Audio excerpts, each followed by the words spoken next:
నమస్తే welcome to BRK health. నేను B Fatima. ఈ రోజు మనతో పాటు అయితే ఒక ఫేమస్ గెస్ట్ ఉన్నారండి. ఆయనే మరెవరో కాదు, చిట్టిపట్ల మధుసూదన్ శర్మ గారు అయితే మన స్టూడియోకి అయితే వచ్చేసారు.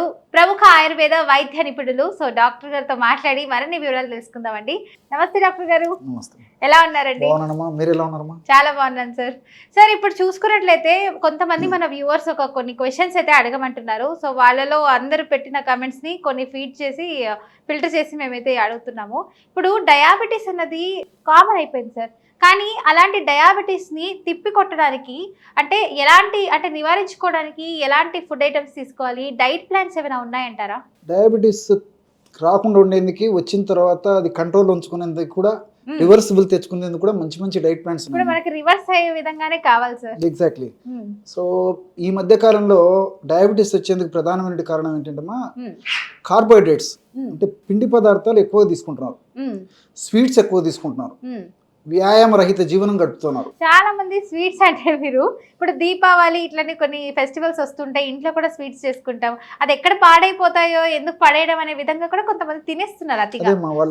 వాళ్ళ ఆరోగ్యాన్ని దృష్టిలో ఉంచుకోకుండా ఏదో ఒకసారి రెండు సార్లు కొద్ది ప్రమాణంలో మితంగా తీసుకుంటే పర్లేదు, కానీ పరిమితికి మించి తీసుకున్నప్పుడు అది మరి ఇంత ప్రాబ్లం అయిపోతుంది. వండడం కూడా ఎక్కువే వండుకుంటారు సార్. ఒక 10 లడ్డూలు చాలంటే లేదు 50 అని అంటారు.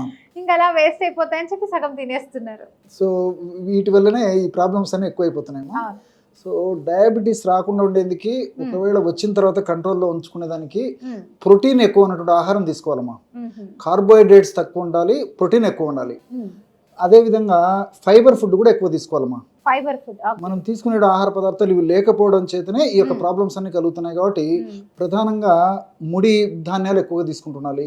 అదేవిధంగా ఆకుకూరలు, కాయగూరలు ఇలాంటివి బాగా తీసుకుంటున్నాలి. సో అట్లీస్ట్ మినిమం రోజు ఒక 1/2 అవర్ టు 45 మినిట్స్ ఎక్సర్సైజ్ చేస్తుండాలి. టయానికి రెస్ట్ తీసుకుంటున్నాలి, టయానికి ఫుడ్ తీసుకుంటున్నాలి. ఇలా చిన్న చిన్న జాగ్రత్తలు తీసుకోవడం వల్ల ఈ షుగర్ వ్యాధిగ్రస్తుల్లో చాలా అద్భుతమైన ఫలితాలు కలుగుతాయమ్మా. సార్ ఇప్పుడు ఈ డయాబెటీస్ ఫేస్ చేస్తున్న వారైతే రైస్ తినకూడదని అంటున్నారు కొంతమంది డాక్టర్స్ అని అంటున్నారు. ఇంకా వాళ్ళు కరెక్ట్ టైంకి పడుకోవాలంటున్నారు. అంటే ఇప్పుడు వింటర్ సీజన్ కాబట్టి వాళ్ళకి విపరీతమైన ఆకలి వేస్తుంది, అయినా కూడా ఆకలి తీరట్లేదు ఏదైనా తిన్నా కూడా. ఎందుకంటారు? సో వింటర్ సీజన్లో సర్వసాధారణంగా మెటబాలిజం రేట్ ఎక్కువగా ఉంటుందమ్మా. సో మెటబాలిజం రేట్ ఎక్కువ ఉన్నప్పుడు తీసుకునే ఆహార పదార్థాలు ముఖ్యంగా పిండి పదార్థాలు తీసుకున్నప్పుడు ఆకలి వేసవికాలంతో వచ్చుకుంటే మరింత ఎక్కువైపోతుందమ్మా. ఉదాహరణకి మనం ఉదయం పూట సర్వసాధారణంగా ఇడ్లీ కానీ, తర్వాత ఈ చపాతీ కానీ, లేకపోతే ఉప్మా కానీ ఇలాంటివి తీసుకుంటుంటామా. సర్వసాధారణంగా తీసుకుంటాం. ఇలాంటి పదార్థాలు తీసుకున్నప్పుడు సర్వసాధారణంగా పిండి పదార్థాలు ఎక్కువ ఉంటాయి కాబట్టి చాలా త్వరగా జీర్ణం అయిపోతాయి. ఆహారం ఎప్పుడైతే త్వరగా జీర్ణం అయిపోతుందో మళ్ళీ వెంటనే ఆకలి అయిపోతుంది. సో అందుకే నేను మొదట్లోనే చెప్పాను కదమ్మా, ఇలాంటి సందర్భాల్లో కొంచెం ఫైబర్ ఎక్కువ ఉన్నటువంటి ఆహార పదార్థాలు, అదేవిధంగా ప్రోటీన్ ఉన్నటువంటి ఆహార పదార్థాలు తీసుకోవడం వల్ల త్వరగా ఆకలి కాకుండా ఉదయం పూట ఫర్ ఎగ్జాంపుల్ మనం 9-10 మధ్యలో ఆహారం తీసుకుంటే మధ్యాహ్నం మళ్ళీ 2-3 దాకా కూడా మళ్ళీ ఆకలి కాకు, మళ్ళీ ఆ టైంలో బాగా ఆకలి అవుతుంది. ఆ టైంలో మళ్ళీ ఆహారం తీసుకుంటే సక్రమంగా జీర్ణమై అది మన దేహానికి అన్ని రకాలు ఉపయోగపడుతుందమ్మా.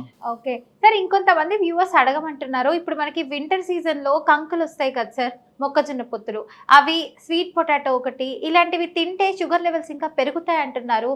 ఇప్పుడు అవి తినడం మానేయాల పూర్తిగా, ఇంకా తేగలు వస్తాయి కదా సార్ మనకి, సో అవి కూడా తినకూడదు అంటారా డయాబెటీస్ పేషెంట్స్? అది మితంగా తీసుకోవడం వల్ల ఇబ్బంది లేదమ్మా. కాబట్టి కేవలము ఆ మొక్కజొన్న పొత్తులు కానీ, లేకపోతే ఈ చిలగడ దుంపలు కానీ కేవలం అదే పదార్థం కాకుండా వాటితో కలిపేసి కొంచెం ప్రోటీన్ ఉన్నటువంటి ఆహారాన్ని కూడా కలిపి తీసుకోవడం వల్ల ఎలాంటి ఇబ్బంది ఉండదమ్మా. కేవలం అది సపరేట్గా తీసుకుంటే ఇబ్బంది అవుతుంది. సో మిగతా పదార్థాలు కొంచెం ఫైబర్, ప్రోటీన్ ఉన్నటువంటి పదార్థాలు కూడా కలిపి తీసుకోవడం వల్ల ప్రాబ్లం ఉండదమ్మా. ఓకే సార్, ఇప్పుడు నేను రీసెంట్లీ విన్నాను, ఒక పర్సన్ చెప్తుంటే క్యారెట్, బీట్రూట్ లో కూడా కొంచెం స్వీట్నెస్ ఉంటుంది కదా, సో అది కూడా మనకి షుగర్ లెవెల్స్ పెంచే అవకాశాలు ఉన్నాయి, అది డయాబెటీస్ వాళ్ళకి మంచిది కాదు అని అంటున్నారు. ఇది ఎంతవరకు నిజమంటారా, అపోహ అంటారా, లేదంటే నిజంగా తినకూడదు అంటారా డయాబెటీస్ వాళ్ళు? సో క్యారెట్లో, బీట్రూట్లో షుగర్ ఉన్నటువంటి వాటం వాస్తవం.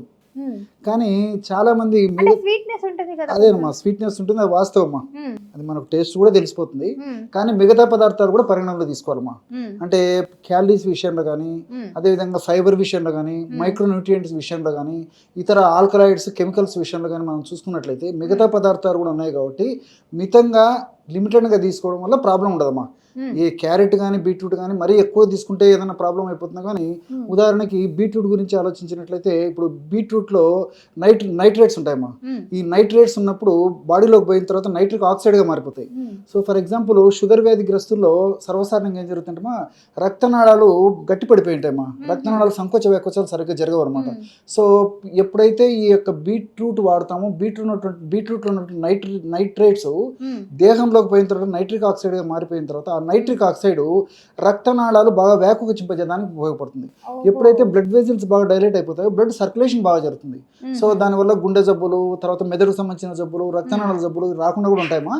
కాబట్టి మల్టిపుల్ బెనిఫిట్స్ ఉంటాయి కాబట్టి మితంగా తీసుకోవడం వల్ల తప్పులేదమ్మా. సార్ ఇప్పుడు ఈ చలికాలంలో అయితే సార్ ఇప్పుడు 7 degrees 6 degreesకి వచ్చేస్తుంది ఉష్ణోగ్రతలు చూసుకున్నట్లయితే. సో ఈ డయాబెటీస్ పేషెంట్స్కి ఇప్పుడు హార్ట్ అటాక్ రావచ్చు, లేదంటే శ్వాసకోశ వ్యాధులు రావచ్చు. సో ఇలా రాకుండా ఉండడానికి ఇప్పుడు నార్మల్గా మనము టీలు తాగుతుంటాం, కాఫీలు తాగుతుంటాం, అయినా కూడా ఏమంటారు డయాబెటీస్ ఇంకా పెరిగిపోతుంది. ఆ షుగర్ లెవెల్స్ అనేది ఎక్కువ అవ్వడం వల్ల ఇబ్బందులు ఫేస్ చేస్తున్నారు సార్. సో మంచి టీ ఏదైనా ఉందా అని అడగమంటున్నారు మిమ్మల్ని. మీకు అందరికీ త్రిఫలా గురించి తెలుసు కదమ్మా. అవును సార్. సో త్రిఫలా టీతో చెప్తానమ్మా. త్రిఫలా టీ ఎట్లా తయారు చేసుకోని చెప్తే, ఆ త్రిఫలా టీ తాగడం వల్ల మల్టిపుల్ బెనిఫిట్స్ ఉంటాయమ్మా. ఒక్క డయాబెటీసే కాకుండా సో ఈ త్రిఫలా టీ తాగడం వల్ల బీపీ కంట్రోల్ అవుతుంది. అదేవిధంగా వెయిట్ పెరగకుండా ఉంటారు, ఉన్నటువంటి వెయిట్ తగ్గుతారు. అదేవిధంగా ఈ కొలెస్ట్రాల్ సమస్యలు తగ్గిపోతాయి, మోషన్ ఫ్రీగా అయిపోతుంది, బెస్ట్ యాంటీ ఆక్సిడెంట్గా పనిచేస్తుంది. కాబట్టి డయాబెటీస్లో వచ్చేటువంటి ఇతర అనేక ఉపద్రవాలు రాకుండా ఉంటాయి. ఇంతకుముందే జస్ట్ మీరు అడిగారమ్మా, చలికాలంలో ఈ షుగర్ వ్యాధిగ్రస్తులకు ముఖ్యంగా ఈ హార్ట్ ప్రాబ్లమ్స్, తర్వాత ఈ బ్రెయిన్ ప్రాబ్లమ్స్ ఇట్లాంటివన్నీ వస్తుంటాయని చెప్పేసి, సో ఈ టీ తాగడం వల్ల మల్టిపుల్ బెనిఫిట్స్ ఉంటాయమ్మా. సో ఆ ఛాయ్ త్రిఫలా ఛాయ్. సో మీరు మిగతా ఛాయలు చాలా వినింటారు, చాలా టీల గురించి వింటారు, కాబట్టి త్రిఫలా ఛాయ్ గురించి చెప్తాను చూడమ్మా. సో త్రిఫలా అంటే కరక్కాయలు, తానికాయలు, ఉసిరికాయలమ్మా. మనకి ఈ 3 కలిపి తయారు చేసిన పౌడర్ మార్కెట్లో దొరుకుతుంది. జస్ట్ మార్కెట్ నుంచి తెచ్చుకొని రోజు ఒక్కసారి అమ్మా, ఉదయం కానీ రాత్రి కానీ, ఉదయం పరిగెడపన కానీ, రాత్రి పడుకునేటప్పుడు కానీ, సాయంత్రం కానీ 24 గంటల్లో ఏదో ఒక టైంలో ఈ త్రిఫలా టీ చేసుకొని తాగితే సరిపోతుందమ్మా. ఎలాగంటే 200 ml వాటర్ తీసుకోవాలమ్మా. 200 ml వాటర్లో ఆల్మోస్ట్ 1 టీ స్పూను త్రిఫల చూర్ణం వేసేసి పొయ్యి మీద పెట్టేసేసి, దీంతో పాటు ఒక చిన్న దాల్చిన చెక్క ముక్క వేసేయాలమ్మా. వేసి పొయ్యి మీద పెట్టేసేసి 100 గ్రాముల నీళ్లు మిగిలేటట్టు మరిగించాలి.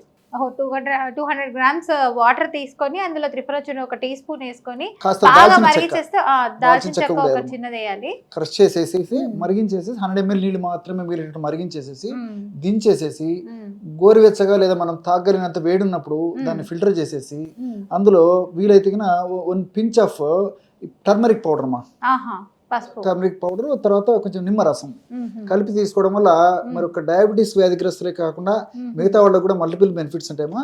డయాబెటీస్ వాళ్ళకి ముఖ్యంగా రక్తనాళాలు దెబ్బతినకుండా ఉండేదానికి, నరాలు దెబ్బతినకుండా ఉండేదానికి, అదేవిధంగా బ్లడ్ సర్క్యులేషన్ సజావుగా జరిగేందుకు, అదేవిధంగా కంటికి సంబంధించినటువంటి సమస్యలు రాకుండా ఉండేందుకు, తర్వాత ఈ ఊపిరితిత్తులకు సంబంధించినటువంటి సమస్యలు రాకుండా ఉండేందుకు, అట్లే ప్రేగులకు సంబంధించిన సమస్యలు రాకుండా ఉండేందుకు, నరాలకు సంబంధించినటువంటి సమస్యలు రాకుండా ఉండేందుకు, కిడ్నీలకు సంబంధించినటువంటి సమస్యలు రాకుండా ఉండేందుకు మల్టిపుల్ బెనిఫిట్స్ గా ఈ టీ చాయ్ పనికి వస్తామా. ఈ త్రిఫలాతో చేసుకున్నటువంటి ఈ టీ సో మిగతా మందులు వాడుకుంటూ కూడా వాళ్ళు వాడేటువంటి డైలీ వాడేటువంటి మెడిసిన్స్ వాడుతూ ఈ ఛాయ్ వాడుకోవడం వల్ల మంచి మల్టిపుల్ బెనిఫిట్స్ ఉంటాయమ్మా. అయితే ఇప్పుడు మీరు చెప్పినట్టు వెయిట్ లాస్ కి ఇంకా ఆల్ ఇన్ వన్ మనకి ఎలాంటి ప్రాబ్లమ్స్ ఉన్నా కూడా ది బెస్ట్ టీ అంటే త్రిఫలా చూర్ణంతో ఒక టీ చేసుకుంటే బెటర్ అంటారు. ఎగ్జాక్ట్లీ.